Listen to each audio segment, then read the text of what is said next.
All right. Yesterday, Arsenal had a very big encounter against Man City. And guess what?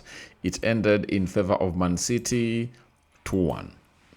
Pep Guardiola edged Arteta at the Etihad. And in the 16th minute, Ryan Cherki went ahead to obviously put Man City ahead.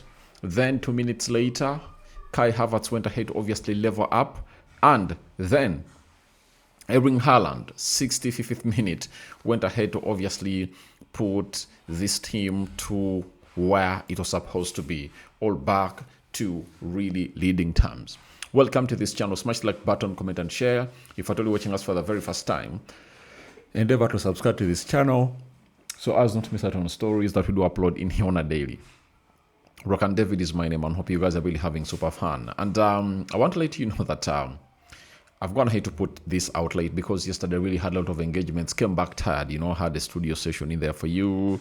I do have artists that were recording music, and I was not able to obviously deliver this on time. But never say never, and I'm here to obviously bring you a snippet of how I really watch this game of football. Now, I want to tell Arsenal fans all over the world that I've already told you there are players that I think you people praise, but when you want to win the trophy, they are not the right players that you should be having. For example, I can authoritatively say Gabriel Magalhaes was responsible for the 2 goals that Arsenal went ahead to obviously concede.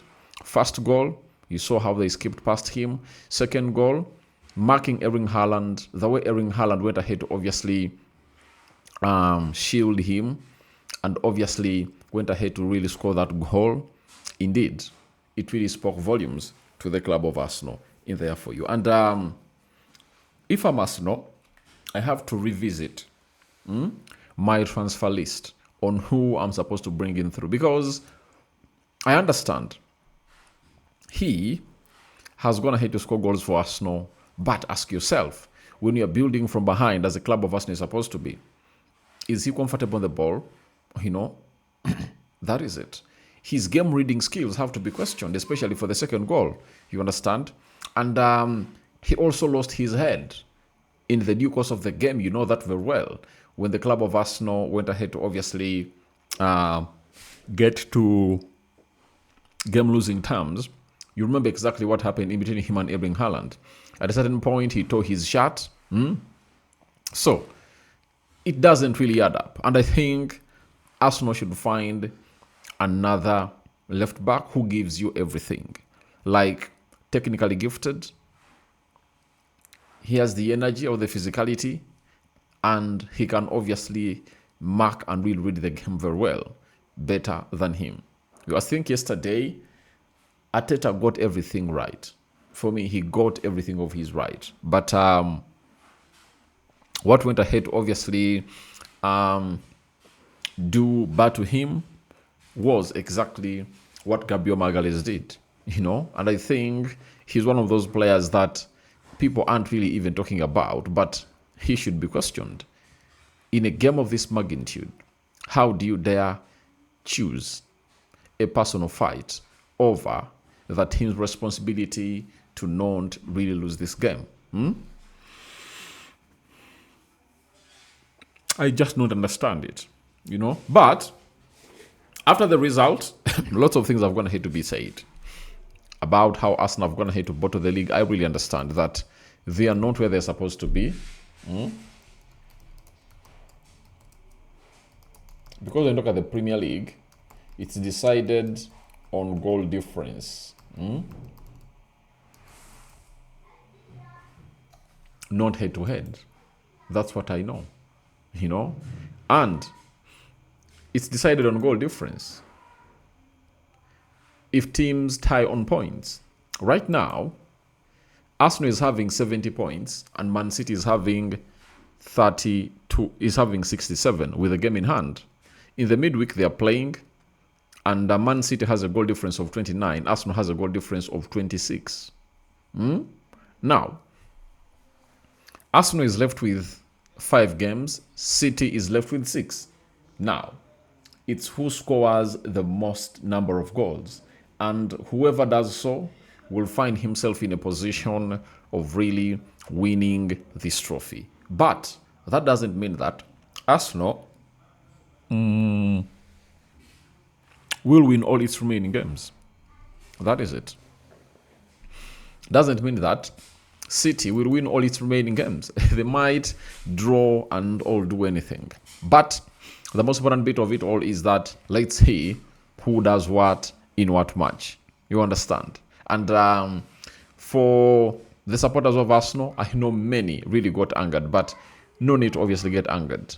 The title is still on. You are still in the lead. City hasn't gone ahead to play their game in hand. We all know to it that they are really strong and they're really a side that you have to obviously come and really say they've gone ahead to do it. They've already done it. They've done it before and they're pushing to obviously do it again. But how many goals can Arsenal score? Because it might be another tie that I've never gone ahead to see that is going to be decided on points in here onto what we call the Rokani Media football. So guys, it was really a very good night for the side of City fans and the Arsenal haters. City fans, indeed.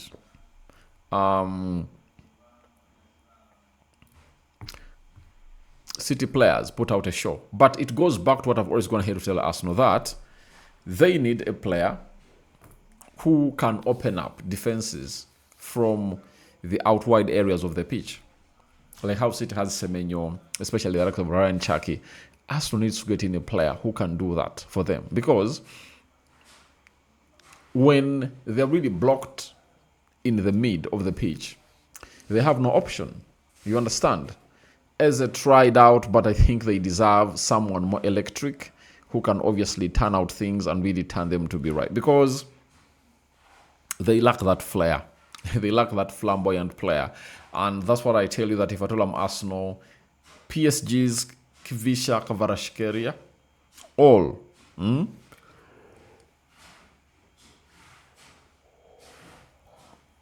all this other man, what's his name? All Osman Dembele. Those two are really very important. If they can get one of those and they bring him to the club of Arsenal, he can do that role well, because that's what is missing at the club of Arsenal. I don't want to lie to you that there's anything missing. That is really missing. And even getting in a right back, because they missed out on Julian Timber in that game.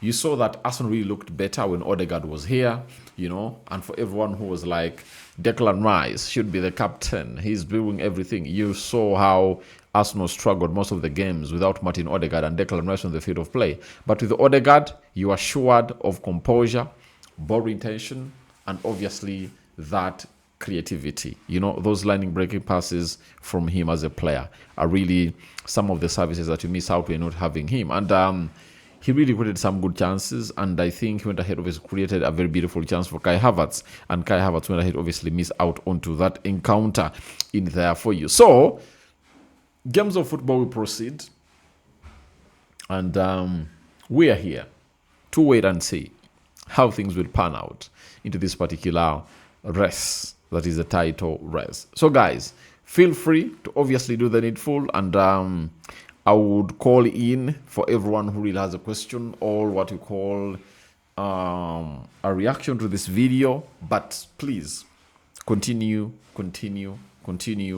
to watch this beautiful channel, because it will obviously bring you the latest news and information as far as the football world is really concerned, especially news that don't concern Man United. If you want news concerning Manchester United, United Matters channel is the place to be. And thank you for obviously watching in through. And you're loved, you are cherished, and don't look any further. Apart from this channel, we also have an active TikTok account, Rokani Media Football. You can find us there, and business can resume. But furious Arsenal fans all over the world, others are like, sack Arteta. Now, let's say you sack Arteta. Who do you replace him with? Because what Arteta has done, you need to bring in a manager who has done it and really won it. All and won trophies. Unai Emery. I think Luis Enrique is the manager that can obviously come on and do the job very, very well.